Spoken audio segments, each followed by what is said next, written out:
मैं अपने सवालों में इस्तेमाल करता हूं एक शब्द बार बार, स्केलिंग फैक्टर या मल्टीप्लाइंग फैक्टर। देखिए, जब भी हम किसी संख्या को चेंज करते हैं मेरे दोस्तों, किसी परसेंटेज से बढ़ाते हैं घटाते हैं, तो क्या बदलाव होता है वो समझना है। जैसे मैंने आपके सामने एग्जांपल लिया कि हमने किसी संख्या को 28% बढ़ाया, 28% बढ़ाया, तो इस बात का मतलब क्या है बच्चों? 28% की फ्रैक्शन वैल्यू होती है 7/25, कि 4% का मान 1/25 होता है। ये 4% का 7 गुना है 7/25। मैं आपसे कहता हूं कि हमने किसी संख्या को 28% बढ़ाया, इसका मतलब ये हुआ मेरे प्यारे भाई कि नीचे जो होता है वो हमेशा बेस वैल्यू होती है, कि अगर किसी संख्या का इनिशियल मान 25 है मेरे प्यारे भाई, तो बच्चों 25 का 28% आप निकालोगे तो 25 का 28% ही 7 के बराबर होता है। अगर किसी संख्या का शुरुआती मान 25 है तो 25 से कितना बढ़ गया? 7 बढ़ गया, 32 हो गया। यानी कि इनिशियल वैल्यू, प्रारंभिक मान और अंतिम मान का जो रेशियो होगा वो 25:32 होगा। ये मतलब है अगर किसी संख्या को 28% बढ़ाएंगे तो संख्या की अगर इनिशियल वैल्यू 25 यूनिट है तो 25 यूनिट से बढ़ के 32 यूनिट हो जाएगी, यानी कि कितने गुना होगी मेरे दोस्तों? 32/25 गुना हो गई। तो इसी को हम बोलते हैं मल्टीप्लाइंग फैक्टर, कि जब हमने किसी संख्या को 28% बढ़ाया तो संख्या की जो वैल्यू है अपनी इनिशियल वैल्यू से 32/25 गुना हो गई। समझ में? एग्जाम्पल से और समझाते हैं। जैसे चीज बहुत आसान है, मैं आपसे कहूं कि हर चीज अपने आप पे 100% होती है। आप किसी संख्या को 28% बढ़ाओ तो 100% से कितना हो जाएगा? 128%। 100 से 128% हो गया 1.28 गुना, तो इसी को हम बोलते हैं मल्टीप्लाइंग फैक्टर। इसी बात को अगर मैं रेशियो में कहूंगा तो 28% की फ्रैक्शन वैल्यू 7/25 है, जो नीचे होता है वो हमेशा बेस वैल्यू होती है। 25 को भाई 7 बढ़ाओगे तो कितनी हो जाएगी? 32। तो हमने मेरे दोस्तों मल्टीप्लाइंग फैक्टर कितना आएगा मेरे प्यारे भी? यहां से 32/25 गुना। समझ में? आप बोलोगे हाँ जी सर बिल्कुल सही। एक और एग्जांपल है, जैसे हम आपसे कहें कि हमने किसी संख्या को 44% घटाया, तो 44% की फ्रैक्शन वैल्यू कितनी होती है बच्चों? 11/25। यानी कि संख्या का अगर इनिशियल मान 25 है तो 25 का 44% ही 11 होता है। तो 25 से 11 घट के संख्या की फाइनल वैल्यू कितनी रह जाएगी मेरे प्यारे स्टूडेंट्स? 14। तो आप मुझे बताओ, अगर संख्या 25 से 14 हो गई तो यानी कि संख्या कितने गुना हुई? 14/25 गुना। यही आपका मल्टीप्लाइंग फैक्टर है। समझ में आया? Now this is very very important, ये बहुत इंपॉर्टेंट कंसेप्ट है, बहुत बहुत ज्यादा है।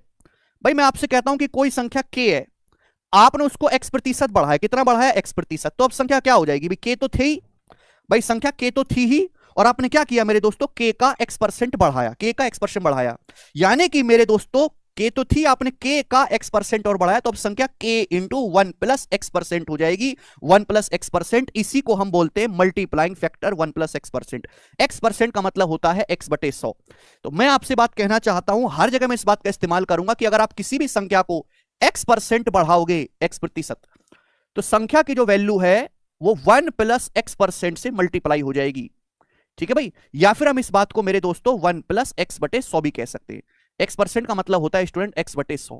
ये बेसिक सी बातें हैं जो जानना चाहिए मेरे दोस्तों आपको, जो हमसे पढ़े हैं उनको तो कोई दिक्कत ही नहीं। अगर आप किसी संख्या को x% घटाओगे, हर चीज अपने आप में 100% होती है, 1 होती है, तो 1 से x% घटाओगे तो 1 - x% रह जाएगी, या फिर 1 - x/100। समझ में आया? आप बोलोगे हाँ जी सर समझ में आया। एग्जाम्पल से समझाते हैं, एग्जाम्पल से ध्यान से सुनिएगा। कोई संख्या x है, आप उसको 37% बढ़ाओगे। x का मतलब होता है x × 1, 1 का मतलब होता है मेरे दोस्तों 100%। हर संख्या के आगे 100% तो भाई 100% से 37% बढ़ाओगे तो 137% हो जाएगी। 137% मतलब 1.37x। तो ये जो 1.37 है इसी को मल्टीप्लाइंग फैक्टर बोलते हैं। कोई संख्या y है, y को 45% घटाओगे, हर चीज 100% होती है, 100 में से 45 घटाओगे तो कितनी रह जाएगी? 55%, 0.55। कोई संख्या z है, z को 45.45% घटाया, अब ये टिपिकल परसेंटेज है, इसको फ्रैक्शन में कन्वर्ट करो। भाई 9.09% कितना होता है बच्चों? 1/11।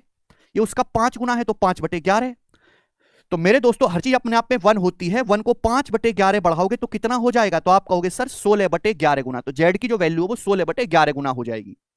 समझ में? इसी को हम बोलते हैं मल्टीप्लाइंग फैक्टर। ऐसी कोई संख्या u है, u को आपने 46 सही 2/3% घटाया। अब आप मुझे खुद बताओ कि 46 सही 2/3% की फ्रैक्शन वैल्यू क्या होती है? जल्दी से जवाब दो। 40 सही 2/3% की फ्रैक्शन वैल्यू क्या होती है बताइएगा? 7/15। भाई 1/15, 6 सही 2/3%, इसकी फ्रैक्शन वैल्यू 7/15। यानी कि हर चीज अपने आप में 1 होती है, आपने 7/15 को घटाया तो वैल्यू क्या रह जाएगी? u का 8/15 गुना हो जाएगी। बात समझ में आ गई? आप बोलोगे हाँ जी सर बिल्कुल सही। तो ये जो है मल्टीप्लाइंग फैक्टर है। कंसेप्ट क्लियर हुआ सभी स्टूडेंट को? चलिए, जिन बच्चों को आता है उनको कोई दिक्कत नहीं है। असली कहानी तो यहां से शुरू होती है, सवाल नंबर 1 से। मुझे आप इस क्वेश्चन का आंसर बताइएगा। देखो आप देख ही सकते हैं कि पहला सवाल ही हमने एकदम लेटेस्ट लिया है और परसेंटेज का सबसे बेसिक सवाल यही है। ऐसा नहीं है कि मेंस के पेपर में आसान सवाल ले आएंगे। अगर मेंस के पेपर में 30 क्वेश्चन आ रहे हैं तो 30 क्वेश्चन में से 26 से 27 क्वेश्चन इजी आएंगे, इजी या फिर इजीएस्ट। केवल 3 से 4 सवाल मॉडरेट टू डिफिकल्ट लेवल के होंगे जो आपको परेशान कर सकते हैं। जी ये बताइएगा बच्चों, मैं आपको सोचने समझने का टाइम देता हूं।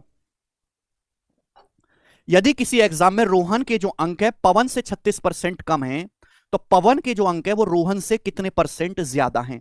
बेस बदल दिया, बोला ये है मेरे दोस्तों रोहन और ये है पवन। रोहन के जो अंक है पवन से 36% कम है। अब 36% की फ्रैक्शन वैल्यू क्या होती है? 4% होता है 1/25। 36% 4 का 9 गुना है 9/25। आप बोलोगे हाँ जी सर। तो रोहन के जो अंक है पवन से 9/25 कम है, तो पवन के अंक रोहन से कितने ज्यादा हैं? केवल बेस बदल दिया। तो आपको कंसेप्ट पता है कि भाई अगर ये 9 कम है तो ये 9 ज्यादा होगा मेरे प्यारे भाई।